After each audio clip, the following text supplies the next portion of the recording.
मीनाक्षी। मैंने presentation prepare किया है on the topic of internet banking. पहली बात, इंटरनेट बैंकिंग होती क्या है, पहले हम वो जानते हैं। इंटरनेट बैंकिंग होती है कि जैसे हमारा बैंक होता है, हम अपना ऑनलाइन ट्रांजेक्शन कैसे करें, किसके मीडियम से करें। एक हमारा प्लेटफॉर्म दे रखा है, जैसे SBI हमारा एक बैंक है। SBI में भी एक यूनो बैंक करके नाम का एक ऐप आता है, जिससे हम एक अपने फंड्स को एक जगह से दूसरी जगह डाल सकते हैं, दूसरे अकाउंट से। ये एक ईजी वे है कि हम एक अकाउंट से दूसरे अकाउंट में जाने, इसे कहते हैं इंटरनेट बैंकिंग।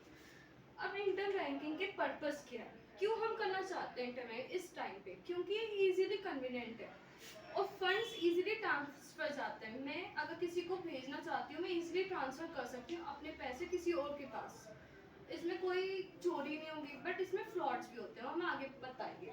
फिर अकाउंट मैनेजमेंट, जैसे हम जाते हैं अपना कैश में पासबुक में हम एंट्री करवाते हैं, उधर इतनी लंबी लाइन होती है, हम उधर ना जाके हम अपने अकाउंट में ही देख सकते हैं कि हमारे पास बैलेंस कितना बचा है। डिजिटल पेमेंट, वैसे ही इंटरनेट बैंकिंग डिजिटल पेमेंट ही है। जैसे हम पेटीएम यूज करते हैं, हम एक जगह से दूसरी जगह पे पर्सन को भेजते हैं, वो एक डिजिटल पेमेंट ही है। स्टेटमेंट ऑफ ऑनलाइन ट्रांजेक्शन, हम चेक करते हैं किसको कितने पैसे दिए, कितने कटे, कितने आए। रिसीव और सेंड करने का भी ऑप्शन आता है, जैसे पेमेंट में आता है। अब आता है types of inter banking.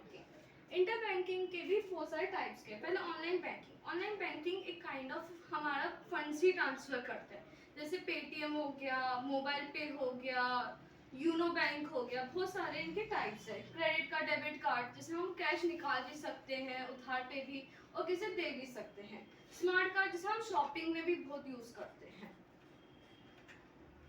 Benefits of E banking, क्यों हमें करने चाहिए, क्या बेनिफिट्स है? पहली बात तो हम घर बैठ के हम इजीली कर सकते हैं, इसमें कोई ट्रांसपोर्टेशन का कोई खर्चा नहीं है। दूसरी बात, ये इजी ट्रांजैक्शन करता है, स्टेट हमारे रिकॉर्ड्स करता है, हमें बैंक जाके इतनी लंबी लाइन में खड़ा नहीं होना पड़ता। हम उधर घर पे बैठ के हमने रिकॉर्ड रखे हैं कि हमारे पास कितने डेबिट आए, कितने क्रेडिट गए। दूसरी बात, ये हमारी सिक्योरिटी को इन्हांस करता है, जैसे कि मेरे पास एक लॉगिन आईडी है, वो मुझे ही पता है, किसी थर्ड पर्सन को नहीं पता चलेगा, क्यों वो चुराएगा हमारे। ये है बेनिफिट्स। अब एडवांटेज क्या है? पहला एडवांटेज ये है कि ये कन्वीनियंट है, सिक्योर है, क्योंकि हमें ही पासवर्ड पता है, कोई थर्ड पर्सन इसे चुरा नहीं सकता। तीसरा, ये टाइम एफिशिएंसी है, कम टाइम में भी हम अपना काम कर सकते हैं। 5 मिनट में हम किसी को भी फंड ट्रांसफर कर सकते हैं, ये इसलिए एफिशिएंट है। इसलिए हम इसमें भी चेक कर सकते हैं बिल ऑफ एक्सचेंज, ये स्टेटमेंट्स चेक कर सकते हैं। अब दूसरी तरफ इसके डिसएडवांटेज है। क्यों डिसएडवांटेज है? पहली बात तो टेक्नोलॉजी इशू आती है, जैसे हमारे इंटरनेट में इशू आते हैं, कभी ज्यादा चलता है, कभी नहीं चलता है।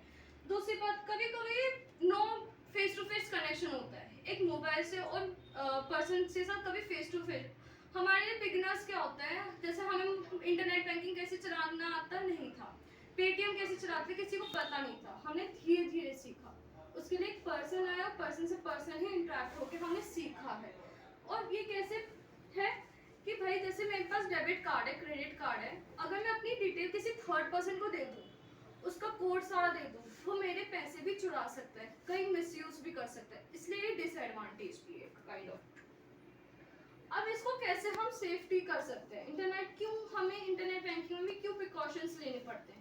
पहली बात, हमें अपना यूजर आईडी पासवर्ड किसी को शेयर नहीं करना चाहिए। अपना लॉगिन आईडी जितना ही पासवर्ड है उसको ऐसे क्रिएट करो कि वो इतना डिफिकल्ट हो कि सामने वाला भी ना पहचाने। अपनी जो डिटेल्स है उस सामने वाले को मत दो, ठीक है? और जो हमारी, जैसे हम जाते हैं पब्लिकली, हमें पैसे ट्रांसफर, अपना इंटरनेट यूज करो, वाईफाई मत यूज करो, क्योंकि वाईफाई में क्या होता है, हमारा जो सारा डेटा है वो सामने वाला चुरा भी सकता है, इसलिए हमें बाहर का डेटा नहीं लेना चाहिए, वाईफाई नहीं लेना चाहिए। अब इसके प्रिकॉशंस क्या लेने चाहिए जब हम ट्रांजेक्शन लेते हैं? पहले हमें पब्लिक कंप्यूटर में, जो पब्लिक के कैफेज होते हैं, उधर के कंप्यूटर यूज नहीं करने चाहिए। दूसरा पॉइंट, हमें स्ट्रॉन्ग पासवर्ड लगाना चाहिए, जो हमारा यूजर आईडी होगा उसका पासवर्ड भी अच्छा होना चाहिए कि सामने वाला पता ना कर पाए। इंटरनेट अच्छा, अपना ही इंटरनेट यूज करो, ओन जो अपना मोबाइल है उसका ही इंटरनेट, वाईफाई मत यूज करो, उससे हमारा ट्रांजेक्शन या अपनी जो पर्सनल डिटेल्स है वो चुरा लेगा।